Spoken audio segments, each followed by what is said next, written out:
I am the Tofu Golem. Please enjoy the video. In this video, I will explain how to make canned red beans. First, drain and rinse two 15-ounce cans of red beans thoroughly under cold water. This removes excess sodium and improves texture. Next, prepare your aromatics by dicing 1 medium onion and 1 bell pepper, and mincing 2 to 3 cloves of garlic. Finally, gather your spices like Cajun seasoning and a bay leaf, along with 1 tablespoon of olive oil. Now let's get cooking. Heat 1 tablespoon of olive oil in a large pot or Dutch oven over medium heat.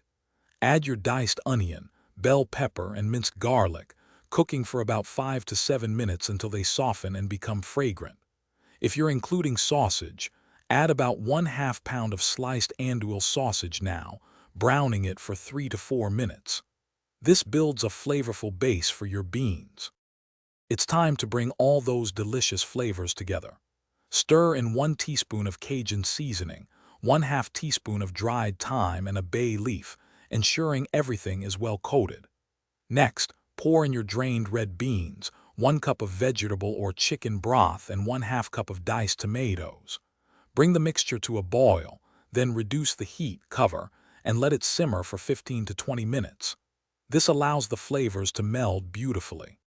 Finally, remove the bay leaf from your pot. Taste the beans and adjust the seasoning with salt and black pepper as needed.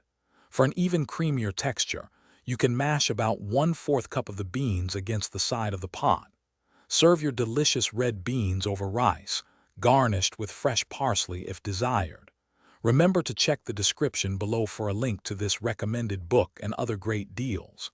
Enjoy your homemade, flavorful meal. Thanks for watching. Consider subscribing if we helped you today.